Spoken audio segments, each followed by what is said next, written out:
En Afrique, dans les années 70, 80 et 90, un seul homme pouvait faire trembler des présidents. Un seul nom suffisait à instaurer le silence dans les réunions secrètes. Cet homme, c'était Mobutu Sese Seko. Mais pourquoi un dirigeant africain inspirait-il autant de peur, même à ses pairs? Aujourd'hui, on lève le voile sur une vérité que beaucoup n'osaient pas dire. Mobutu n'était pas un président comme les autres. Il était l'allié stratégique de puissances mondiales comme les États-Unis et la CIA. Pendant la guerre froide, il jouait un rôle clé contre le communisme en Afrique.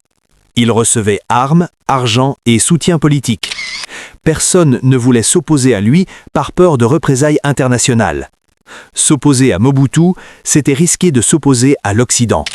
Mobutu contrôlait l'un des pays les plus riches d'Afrique, le Zaïre, aujourd'hui République démocratique du Congo.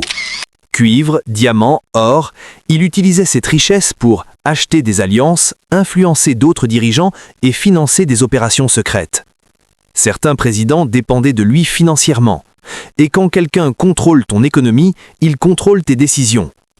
Mobutu savait tout, sur tout le monde. Grâce à ses services secrets, il espionnait ses opposants. Il surveillait même d'autres chefs d'État africains. Personne ne savait à qui faire confiance. Beaucoup craignaient que leurs secrets soient révélés. La peur n'était pas seulement politique, elle était personnelle. Mobutu ne pardonnait pas la trahison. Des opposants ont été emprisonnés, exilés ou pire. Après l'assassinat de Patricia Lumumba lors de la crise congolaise, le message était clair, le pouvoir de Mobutu était absolu. Et cela faisait réfléchir, même les dirigeants les plus courageux. Mobutu ne dirigeait pas seulement son pays, il influençait toute une région. Il intervenait dans des conflits africains, dans des décisions politiques d'autres pays et dans des alliances secrètes. Certains dirigeants africains cherchaient même son approbation avant de prendre des décisions importantes. Il était plus qu'un président, il était un faiseur de rois. Finalement, la peur de Mobutu venait de trois choses: son pouvoir international, son argent et son absence totale de limites. Mobutu ne criait pas toujours, il savait des choses. Grâce à ses services secrets, il collectait des informations sensibles, il surveillait les dirigeants africains, il accumulait des dossiers compromettants. Certains présidents savaient que Mobutu pouvait détruire leur réputation en révélant leurs secrets.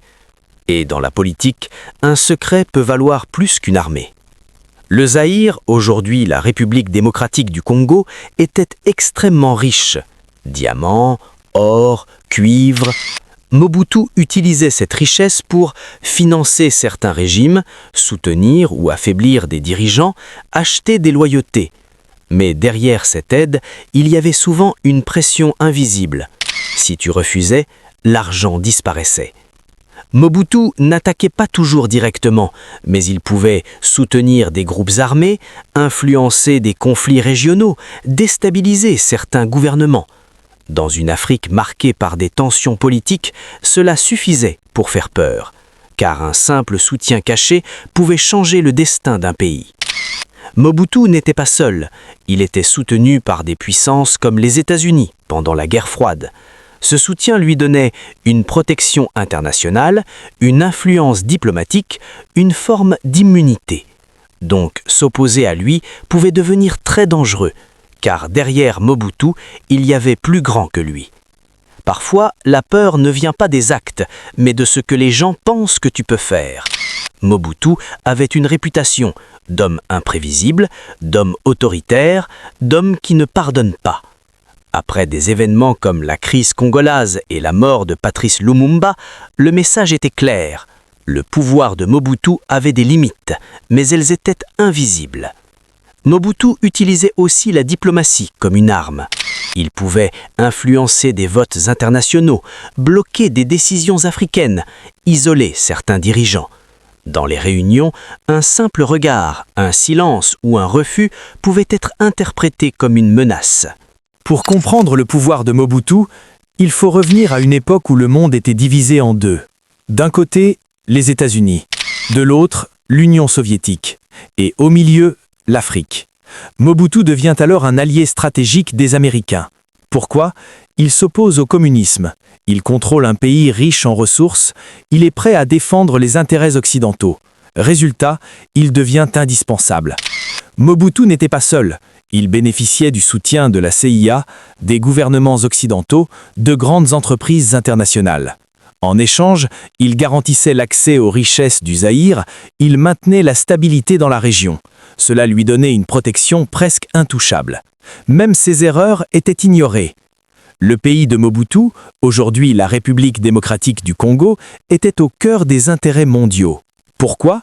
Parce qu'il possédait du cobalt, essentiel pour la technologie, du cuivre, des diamants, de l'or. Ces ressources attiraient toutes les grandes puissances. Et Mobutu contrôlait tout. Cela lui donnait un pouvoir énorme dans les négociations internationales. Mobutu rencontrait régulièrement des présidents occidentaux, des chefs d'État africains, des leaders mondiaux. Il participait à des sommets internationaux et imposait sa présence. Il ne demandait pas, il négociait. Il pouvait influencer des décisions politiques, jouer les médiateurs dans des conflits, peser sur l'avenir de certains pays africains. Peu de dirigeants africains avaient ce niveau d'influence. Mobutu n'était pas seulement un dirigeant, il était aussi un arbitre. Il intervenait dans plusieurs crises africaines pour négocier des accords, soutenir certains régimes, maintenir son influence. Certains pays dépendaient même de lui pour rester stables. Ce rôle renforçait son image de faiseur de paix, mais aussi de stratège puissant. Mais ce pouvoir avait un prix. Avec le temps, la corruption augmente, l'économie s'affaiblit, le soutien international diminue.